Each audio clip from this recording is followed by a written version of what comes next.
여러분 안녕하십니까. 오늘 논평도 가급적 5, 6분 이내로 빨리 끝내겠습니다. 일단 먼저 하나 말씀드리고 싶은 것은 두 가지가 있는데, 하나는 윤석열과 이재명의 득표수 차이에 관해서입니다. 우리가 보통 여론조사와 관련한 기사를 보면 항상 말미에 가서는 5% 범위 내 또는 5% 범위 밖 이런 말을 꼭 붙이곤 하잖아요.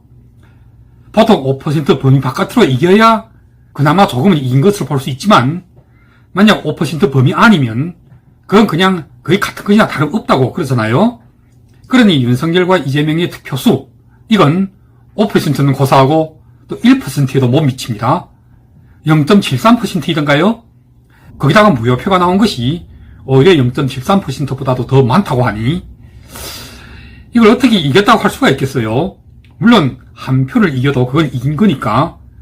그래서 정말 신승했다고 표현합니다마는, 제가 보기에 이건 그냥 다시 한번 또 국민들이 진보 좌파와 보수 우파로 절반 쫙 갈라져서 거의 비긴 것이나 다를 바 없다고 봐야 할 것이 아니겠습니까? 그런데 그럼에도 불구하고 이긴 것은, 이건 어쩌면 겨우겨우 턱걸이로 이긴, 이걸 한자로 신승, 이 신자는 천간지지에서 그 가불병정 무기경신 임계의 그 8번째 신자를 씁니다. 신시라는 신자. 그러니까 정말 아주 가까스로 겨우겨우 이긴 신승. 하지만 제가 보기에 이건 그야말로 신이 돕지 않고는 이길 수가 없는 그런 신선신자를 써서 신승했다고 하는 편이 훨씬 더 정확할 것 같습니다. 제가 비록 무속인은 아니지만 이건 정말 신이 아니고는 조만해서 쉽게 설명이 되질 않아요. 그러니까 다시 말씀드리자면 신이 이재명이 아닌 윤석열이 손을 들어준 것이라고 볼 수밖에요. 제 말의 뜻인즉 윤석열이 결국 이긴 것은 이건 보수파 국힘당이 잘해서가 전혀 아니라는 뜻입니다. 오히려 이 보수파 국힘당은 정말 전체 선거기간을 통틀어 온갖 못된, 온갖 나쁜 짓만을 전문적으로 찾아다니다시피 하면서 거의 일삼아왔다고 해도 전혀 과언이 아니지요. 제가 오늘 말씀드리고자 하는 두 번째는 바로 이 문제입니다. 놀라지 마십시오.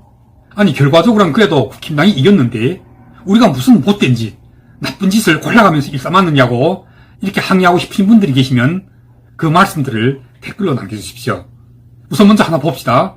1%에도 못 미치는 겨우 0.73%로 이겼다는 이 사실 자체가 무엇을 설명해주고 있느냐면, 이 윤석열을 대선 후보로 만들어내놓고 당 전체가 수백억을 넘는 국민들의 혈세를 퍼부어가면서 정말 대대적으로 전폭적으로 지지와 성원을 해서 얻어낸 그 성적표, 이 성적표는 한마디로 거의 빵점 수준이나 전혀 다를 바가 없다고 볼 수밖에 없는 것입니다. 자, 보십시오. 어제부터 오늘까지 이 대한민국의 가장 권위적인, 정말 한다는 대표적인 언론들이 거의 모두 한결같이 쏟아내고 있는 기사들 속에는 어떤 내용이 줄을 이루고 있습니까? 이 보수파 국힘당의 선거 전략, 이 전략을 주도했던 이른바 이준석의 그 비단주머니 생선놀이 전부 다 실패했다고 보도하고 있잖아요. 무슨 놈의 세대 포위, 호남 30% 집중 공략, 이런 것들 다 틀렸고, 거기다 더 엄중한 것은 세대 갈라치기를 넘어서 남녀 갈라치기. 이건 정말 굉장하게 엄중한 문제죠. 청년층을 포섭한다는 전략하에서 내세운 그 젠더 갈등 부추기기. 결과는 20대에서 50대까지의 여성층 58.7%를 이재명 쪽이 빼앗기고 말았습니다. 여기에 대해서 정말 달변가요, 변명가요, 남헐뜯기 전문가인 이준석 씨가 지금까지 아직 한마디도 뭐라고 대답을 내놓고 있지 못하는 걸 보면 솔직히 스스로도 이 참담한 자신의 실패에 대해서 인지하고 있는 것이라고 봐야 할지 모르겠지만, 어쨌든 지금 이미 엄연한 하나의 사실로서 증명된 것이 있다면 이 친구가 그 제갈량 코스프레를 하면서 비단주머니 생쇼를 벌여왔던 그 비단주머니 속에 들어있었던 건 그 어떤 신묘한 계책이냐 전략과는 정말 거리가 먼, 아니 어쩌면 전부가 국민들이 열망과는 모조리 반대로 갔던, 그것이 하나는 세대 갈라치기요, 다른 하나는 바로 남녀 갈라치기가 아니었습니까? 때문에 이 이준석의 비단주머니는 한마디로 똥주머니요, 독주머니나 전혀 다를 바 없는 것임이 이번에 확실하게 증명된 것입니다.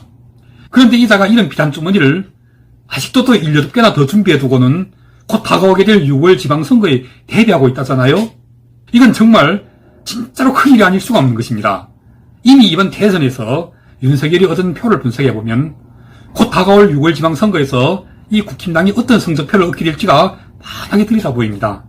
경기 지역 거의 대부분 이재명이 이겼고, 호남에서도 윤석열은 완패를 했잖아요. 거기다가 서울에서도 거의 대부분 지역이 박빙이었고, 더 기가 막힌 것은 이준석의 지역구인 노원구에서조차도 윤석열의 표는 이재명보다 적었습니다.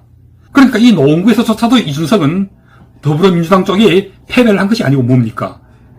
오죽했으면 10일날 바로 그 대통령 당선 최종 결과가 발표되었던 바로 그 순간에 이 국힘당의 홈페이지에는 이 당의 대표인 이준석에 대하여 찬사는 고사하고 오히려 거꾸로 혐오와 갈라치기 외에는 아무런 전략이라고는 없었던 대표, 더불어민주당의 엑스맨인 줄 알았다고 이런 비판하는 글이 줄이어서 올라왔겠습니까?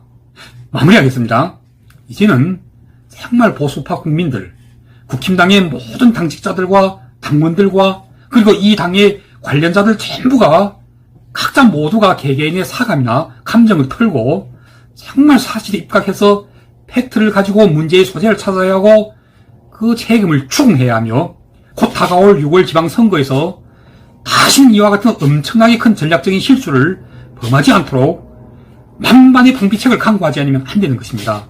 그렇다면 우선 먼저 이준석 당대표와 김기현 원내대표, 이들도 쌍두마차가 이끌어왔던 이 당의 그 더러운 갈라치기 선거 전략, 이걸 과감하게 폐기해야 하고 이 더러운 갈라치기 때문에 상처를 입고 보수파 국힘당의 등을 돌린 20대에서 50대까지의 최소한 58%에 달하는 대한민국의 여성들을 향하여 대국민 사과부터가 먼저 우선해야 하지 않겠습니까? 이런 갈라치기 정치, 언론이 모두 한결같이 나서서 이런 걸 가리켜 혐오 정치라고 부르고 있는데, 이런 더러운 전략을 주도하고 구사했던 이준석, 김기현 이 두 자에게 계속 이 당을 이대로 맡기고 이런 자들이 주도하여서 다시 또 지방선거를 치게 된다면 과연 그 승패를 누가 감히 장담할 수가 있겠습니까? 호남에서는 100% 패하게 될 것이고 서울, 경기 지역들에서도 어떻게 될지 아무도 장담 못합니다. 이준석 이자의 지역구인 그 노원구에서조차도 이미 이번에 패했잖아요. 때문에 지방선거 또한 노원구는 여전히 민주당 쪽이 이기게 될 것입니다. 이렇게 벌써부터 승패가 뻔하게 들여다보이는 이준석, 김기현 이 두 사에게 과연 계속 이대로 이 당의 선거를 맡겨버릴 것인가? 절대로 안 됩니다. 이제는 당원들 전체가 들고 일어나야 하고 당직자들 모두 이 당을 살리고 나아가 윤석열, 안철수 공동정부가 내세우고 있는 국민통합이라는 이 캐치프레이즈에 부합하는 새로운 변화와 혁신을 다그치지 않으면 안 됩니다. 일단 무엇보다도 먼저 이준석, 김기현의 그 남녀 갈라치기, 세대 갈라치기, 이 혐오 정치에 대한 책임을 엄중하게 물어야 합니다. 먼저 대국민 사과를 하고 그 사과에 대한 진정성을 보여주기 위해서는 당 지도부가 일괄 사퇴해야 하고 새로운 비상체제로 6월 지방선거를 맞이해야 하는 것입니다. 만약 시간이 가능하다면 국힘당은 그 이전이라도 국민의당과 합당 형식의 통합전대를 개최하고 빨리 새로운 지도부를 선출해야 합니다. 재산 다시 말씀드리지만 이준석과 김기현이 이끌었던 지금의 당 지도부는 그 남녀 갈라치기, 그 세대 갈라치기의 혐오 정치로 이미지가 망가져버렸기 때문에 이 이미지로는 새로 출범하게 되는 윤석열, 안철수 공동정부가 추구하는 그 국민통합과는 전혀 부합하지 않을 뿐더러 오히려 발목을 붙잡게 될 것이 뻔하기 때문인 것입니다. 때문에 모든 윤석열, 안철수 공동정부의 성공을 바라는 보수파 국민들과 국힘당의 당원들이라면 지금이야말로 정말 하나같이 일어나서 국민통합과는 오히려 거리가 먼 정도가 아니라 아주 거꾸로 반대 방향으로 가고 있는 이 갈라치기 당 지도부를 신속하게 정말 하루라도 빨리 교체하지 않으면 안 되는 것입니다. 마지막으로 한마디만 더 보충한다면 여러분들 잊지 마십시오. 보수파가 문재인 정부를 비판할 때 이 문재인 정부의 가장 큰 죄목의 하나가 다름 아닌 바로 국민 갈라치기가 아니고 뭡니까? 그런데 이제는 집권 여당이 된 이 보수파 국힘당이 이번 선거 기간 동안 벌여왔던 그 남녀 갈라치기, 세대 갈라치기, 이런 혐오 정치를 주도해온 당 지도부를 그대로 둬두고는 무슨 자격으로 문재인 정부의 국민 갈라치기에 대해서 함부로 비판할 수가 있겠습니까? 오늘 방송은 여기까지 하겠습니다. 아주 빠른 시간 내에 다시 또 찾아뵙겠습니다. 감사합니다.